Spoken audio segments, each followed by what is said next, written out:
दिल जोरों से धड़क रहा था। कामिनी नीचे नज़रें झुकाकर बैठी हुई थी। सामने बैठी सूरज की माँ निर्मला जी बोली, हमें लड़की पसंद है। सुधा जी आपके जवाब का इंतज़ार रहेगा, बोलकर वे लोग जानने के लिए खड़े हो गए। कामिनी की माँ सुधा जी ने हंसकर उन्हें विदा किया। उनके जाते ही कामिनी बोली, कितनी देर से साड़ी पहनकर बैठी हूँ मम्मी, इतनी गर्मी में। क्या यार मम्मी, मुझे नहीं करनी शादी वादी। जब देखो कोई ना कोई लड़का और उसकी माँ को घर बुलाते रहते हो। आपको तो मुझे प्रदर्शनी में लगा देना चाहिए ताकि मुझे अच्छा पति मिल जाए, कहकर कामिनी साड़ी बदलने चली गई। कामिनी कपड़े बदलकर अपना नाइट ड्रेस पहनकर बैठ गई। सुधा जी कामिनी के पिता संजीव जी से बोली, मुझे सूरज और उसका परिवार बहुत अच्छा लगा। क्या कहते हो संजीव जी? संजीव जी बोले, सुधा मुझे भी घर परिवार और लड़का अच्छे लगे। अब कामिनी पर सब कुछ है। पहले 6 लड़कों को रिजेक्ट कर चुकी है, बस इस बार हाँ कह दें। कामिनी अच्छे रिश्ते बार बार नहीं मिलते। तुम अगर इसी तरह सभी रिश्तों को ना कहती रही तो वह वक्त दूर नहीं कि तुम कुंवारी ही रह जाओगी। कामिनी बोली, आप लोग अच्छे से जानते हो मैंने क्यों इतने लड़के रिजेक्ट किए। आज भी आप लोग दीदी की हालत देख ही रहे हो।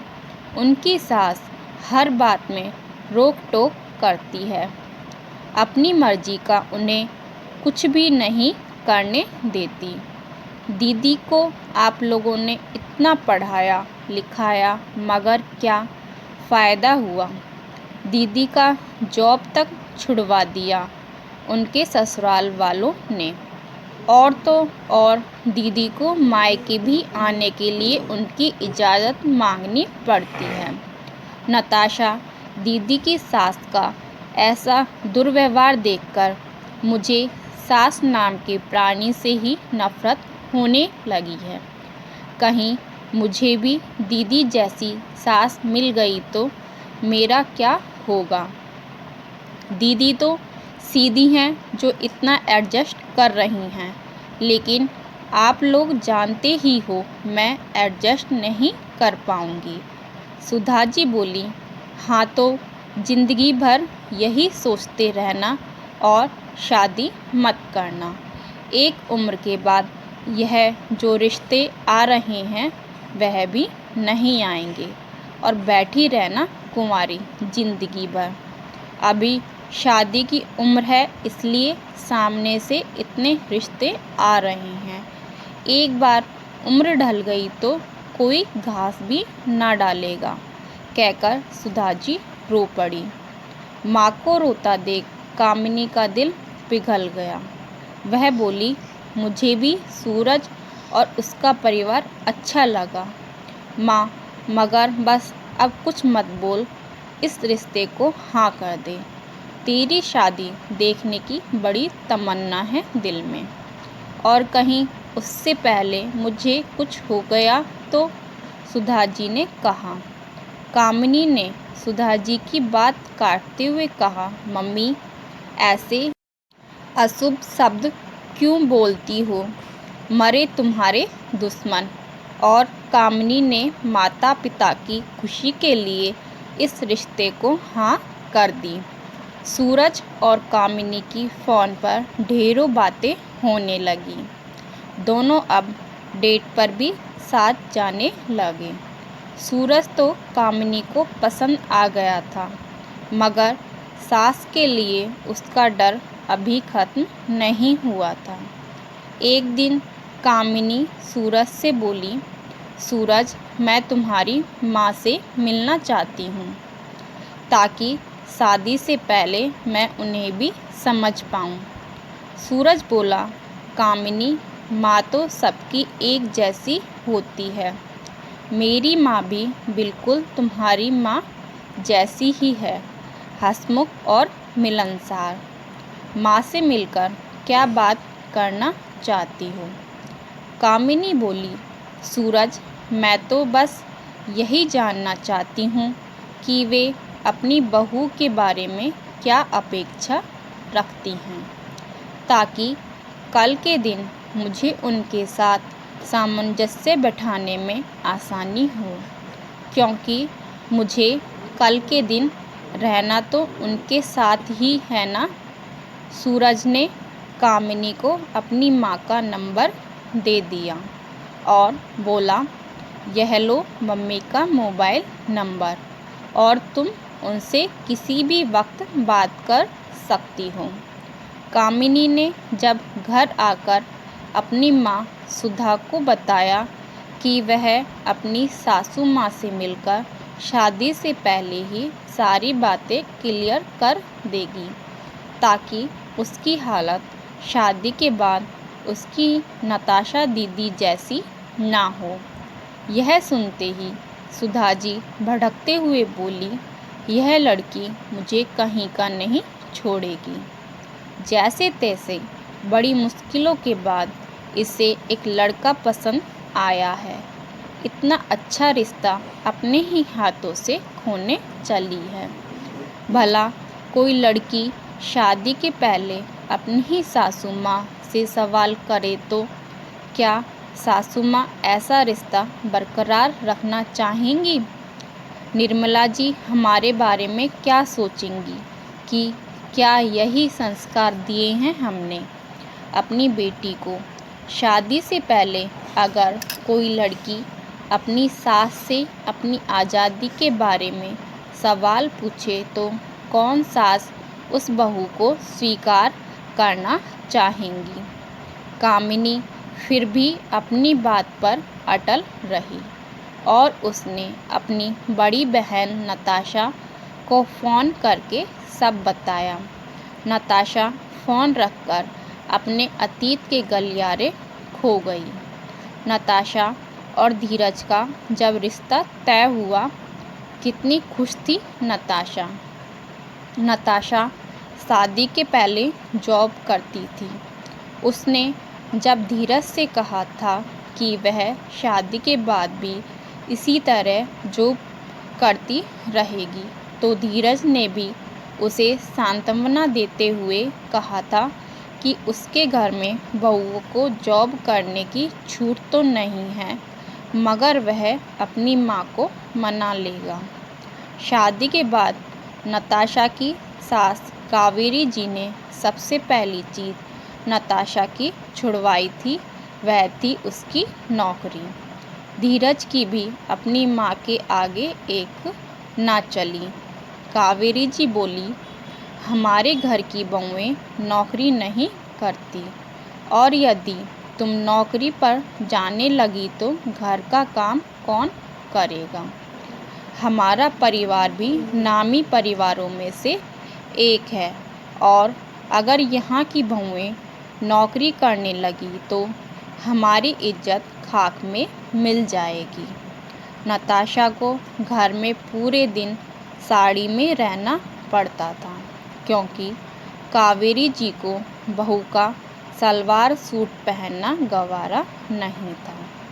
पूरे दिन नताशा साड़ी में रहती, भले ही बाहर कितनी गर्मी का मौसम ही क्यों ना हो। उसे बहुत बार मन करता कि वह कॉटन के सलवार सूट पहने, ताकि गर्मी में उसे रसोई में काम करने में दिक्कत ना आए, मगर सासू माँ के सामने जब भी वह कुछ बोलने जाती, सासू माँ उसे चुप करा देती और कहती, बहू, अचानक से कोई मेहमान आ गया और वह तुम्हें सलवार सूट में देखेगा तो हमारी नाक कट जाएगी। एक एक करके नताशा की सारी इच्छाएं सासू माँ के अरमानों तले दबकर रह गई। कावेरी जी नताशा के सुबह 6 बजे उठने पर भी गुस्सा हो जाती थी और कहती थी, बहू सुबह 5 बजे उठ जाया करो और फिर नहा धोकर रसोई संभाला करो। तुम्हारे देरी से उठने की वजह से सारे कामों को देरी हो जाती है। वैसे भी 6 बजे उठकर भी सारा काम नताशा को अकेले ही करना होता था। फिर भी पता नहीं कावेरी जी को नताशा के 6 बजे उठने में क्या दिक्कत थी। कावेरी जी नताशा के मायके वालों से भी हमेशा चिड़ी हुई रहती, जिस वजह से नताशा के घर उसके मायके वालों का आना ना के बराबर हो गया था। कामिनी को अपनी दीदी नताशा की सास पर बड़ा गुस्सा आता और वह कहती, दीदी आप अपनी सास को कुछ कहती क्यों नहीं? उन्होंने आप पर कुछ ज़्यादा ही रोक टोक लगाकर रखी है। क्या बहुओं की अपनी कोई ज़िंदगी नहीं होती? इस तरह तो जेल में भी कैदी को भी नहीं रखा जाता होगा, जिस तरह आपकी सास आपको रखती है। नताशा कहती, कामिनी मैंने साम दाम दंड भेद सब कुछ ट्राई करके देख लिया, मगर मेरी सासू माँ टस से मस नहीं होती। उन्हें बहू की भावनाओं की कोई कद्र ही नहीं है। यही सब सहते सहते एक दिन वह दिन भी आ गया जब नताशा ने घर वालों को अपने प्रेग्नेंट होने की खुशखबरी दी। फिर भी कावेरी जी ने नताशा की इन दिनों में भी कोई फिक्र नहीं की। नताशा जैसे पहले काम करती थी वैसे ही इन दिनों में भी काम करती रही। नताशा, ओ नताशा, तुमने अब तक चाय नहीं बनाई? कावेरी जी की आवाज़ से नताशा की तंद्रा टूटी और वह चाय बनाने रसोई में चली गई। चाय बनाकर नताशा कावेरी जी से बोली, मुझे आज मार्केट जल्दी जाना है मम्मी जी, क्योंकि आज मार्केट में बहुत सारे काम हैं। प्रेस वाले भैया की दुकान पर जाकर हिसाब भी करना है। दूध और फल वाले भैया को भी महीने के पैसे देने हैं और मेरी साड़ी जो फॉल लगवाने दी है वह भी मार्केट से लानी है। मुझे आने में ज़रा देर हो जाएगी, इसलिए मुन्ने को भी साथ ले जाती हूँ, वरना यहाँ वह आपको परेशान करेगा। नताशा ने जल्दी से ऑटो लिया और अपनी माँ के घर गई। अपने मायके जाकर वह अपनी माँ सुधा जी से बोली, मम्मी कामिनी को अपनी सास से बात करने दो, वरना कल के दिन कहीं उसके भी हाल मेरे जैसे ना हो जाए। धीरज ने मुझसे शादी से पहले यही कहा था कि वह शादी के बाद सब संभाल लेगा। मुझे मेरी इच्छाओं को नहीं मारना पड़ेगा, मगर उसके विपरीत मेरे साथ सब कुछ उल्टा हुआ। कामिनी वैसे भी मेरी ये हालत देखकर डरी हुई है। अब मैं नहीं चाहती कि मेरी बहन का भी हाल शादी के बाद मेरे जैसा हो। सुधा ने भी बड़ी बेटी की बात मान ली और बोली, शायद मैं ही गलत कह रही थी। शादी के बाद कोई रिश्ता बोझ बन जाए, उससे पहले ही उस रिश्ते को मुक्त कर देना चाहिए, वरना वह बोझ पूरी उम्र ढोना पड़ता है। कामिनी नताशा के गले लगकर बोली, दीदी आप भी इतने सालों से अपने परिवार वालों के हिसाब से चलती आई हैं। अब अपनी ज़िंदगी अपने हिसाब से जीना शुरू कर दीजिए, क्योंकि अपनी खुशियों की चाबी अपने हाथ में ही होती है। नताशा को कामिनी की बात बिल्कुल सही लगी और वह बोली, आज तू अपने खुशियों की चाबी ढूंढ कामिनी, फिर मैं भी अपनी खुशियों की चाबी ढूंढ लूँगी। कामिनी की बातों से नताशा को भी हौसला मिला।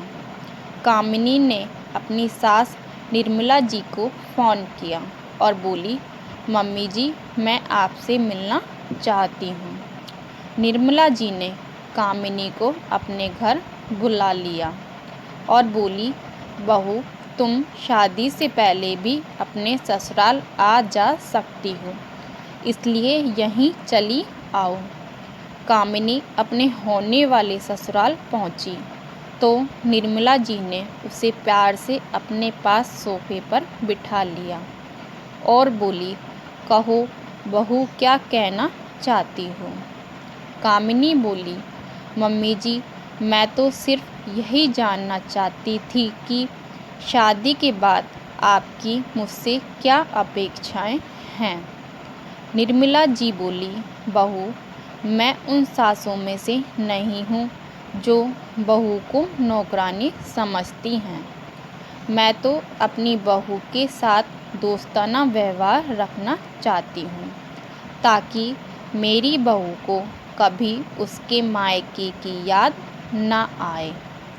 मैं चाहती हूँ कि तुम जिस तरह अपने मायके में कपड़े पहनती हो, उसी तरह तुम अपने ससुराल में भी पहनो। मैं नहीं कहूँगी कि तुम हमेशा साड़ी पहनकर रखो। हाँ, मगर जब मेहमान आएँ तब तुम साड़ी पहनो। तुम अपनी नौकरी भी बरकरार रखो। मेरे बेटे से कदम मिलाकर चलो। हाँ, मगर बड़ों की इज्जत करना कभी मत भूलो। मैं नहीं कहूँगी कि तुम सुबह 6 बजे उठकर रसोई संभालो। हाँ, मगर अपने काम के प्रति सजग रहो। बस बहू से मेरी यही अपेक्षाएं हैं। कामिनी को अपनी सास निर्मला जी की बातें बहुत पसंद आई और वह उनका आशीर्वाद लेते हुए बोली, मम्मी जी, आपने मेरे दिल का बोझ हल्का कर दिया। अब मैं खुशी से वापस घर जा पाऊंगी। निर्मला जी बहू के सर पर हाथ रखते हुए बोली, और हाँ बहू, मुझे बीच बीच में घुमाना और मूवी दिखाना मत भूलना। और दोनों सास बहू हंस पड़ी। कामिनी ने घर आकर जब अपनी माँ और बहन को यह सारी बातें बताई तो उन्हें भी बड़ी खुशी हुई।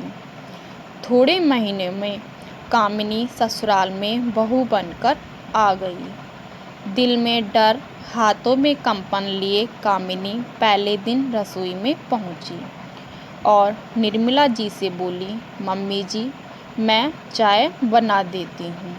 निर्मला जी बोली, बिल्कुल नहीं। कामिनी का दिल डर के मारे थम सा गया। उतने में निर्मला जी बोली, आज मेरी बहू का पहला दिन है, रसोई में आटे का सीरा बना दो, बोलकर मुस्कुरा दी। मैं तुम्हारी मदद करूँगी शीरा बनाने में, तुम बिल्कुल चिंता मत करना।